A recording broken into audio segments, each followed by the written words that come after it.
Dois acontecimentos importantes da semana passada mereceram pouco ou nenhuma atenção da mídia brasileira: o estrondoso sucesso da visita de George W. Bush à Romênia e os 70 anos do genocídio soviético na Ucrânia.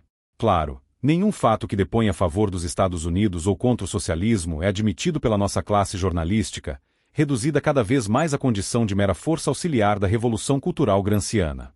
Poucos povos têm a consciência histórica dos romenos. Já fiz várias viagens à Romênia, tenho uma infinidade de amigos lá, e todos eles, desde as estrelas máximas da intelectualidade como os filósofos Andrei Plechu e Gabriel Licianu até motoristas de táxi e empregadas domésticas, desde patriarcas centenários até garotos de ginásio, sabem de cor e salteado a epopeia das lutas e sofrimentos do seu país ao longo de 6 décadas de totalitarismo, primeiro nazista, depois comunista. Mais ainda, têm uma aguda consciência de que nenhuma nação que tenha vivido essas experiências pode saltar alegremente para o futuro, varrendo o passado para baixo do tapete.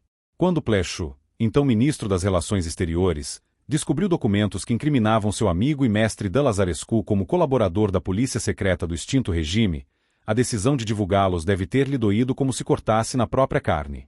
Lazarescu, decano do Senado, historiador e erudito, era um ídolo nacional, além de grão-mestre da maçonaria, e por meio dele centenas de maçons e não-maçons tinham encontrado o caminho da prisão e da morte. A revelação de seus crimes foi um trauma que poucas nações suportariam sem cair imediatamente em dúvidas inquietantes sobre o seu próprio futuro.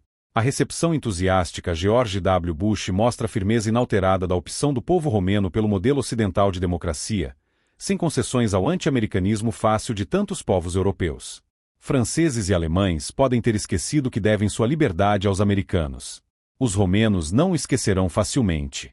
O massacre dos ucranianos pela arma da fome, empreendido por Stalin entre os anos de 32 e 33, também não será esquecido, malgrado os esforços censórios da nossa mídia. Negado durante décadas pela imprensa progressista chique do Ocidente, hoje é fato perfeitamente assimilado pela historiografia mundial, sobretudo depois que a abertura dos arquivos de Moscou e os trabalhos da Comissão de Investigações sediada em Montreal confirmaram o relato apresentado pelo historiador Robert Conquest no clássico Harvest of Sorrow. Terça-feira passada, na Sociedade dos Amigos da Cultura Ucraniana, em Curitiba, assisti a um filme produzido pela comissão com trechos de documentários da época filmados in loco. Foram 7 milhões de mortos, a maioria crianças, uma Biafra tamanho gigante, só que criada de propósito para a eliminação de resistências. Essa diferença, é claro, não absolve o socialismo africano.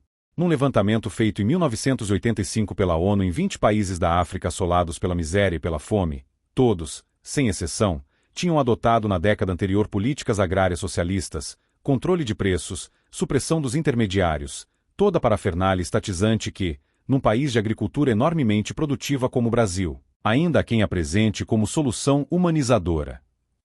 Somem a isso algumas dezenas de milhões de vítimas do grande salto para a frente chinês, e verão que, seja de propósito, seja pela inépcia de suas políticas econômicas, nenhum regime, em qualquer época que fosse, matou tanta gente de fome quanto o socialismo.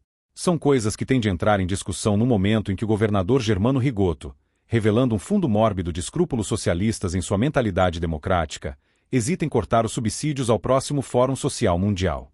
Pois deveria não somente cortá-los, mas abrir inquérito para averiguar se os 2 fóruns anteriores não foram um abuso, um desperdício de dinheiro público em propaganda ideológica de um regime genocida. Por que tantas deferências, tantos salamaleques, tantas obscenas genuflexões de democratas ante a propaganda socialista, como se esta, com todos os crimes hediondos que legitimou ao longo de um século, estivesse por isto investida de uma excelsa autoridade moral? O governo do Estado subsidiaria um congresso de propaganda liberal ou conservadora? E, se o fizesse, não se defrontaria no ato com o clamor petista por investigações e punições? Por que os democratas usam de 2 pesos e 2 medidas contra si mesmos, favorecendo o adversário para não dar má impressão?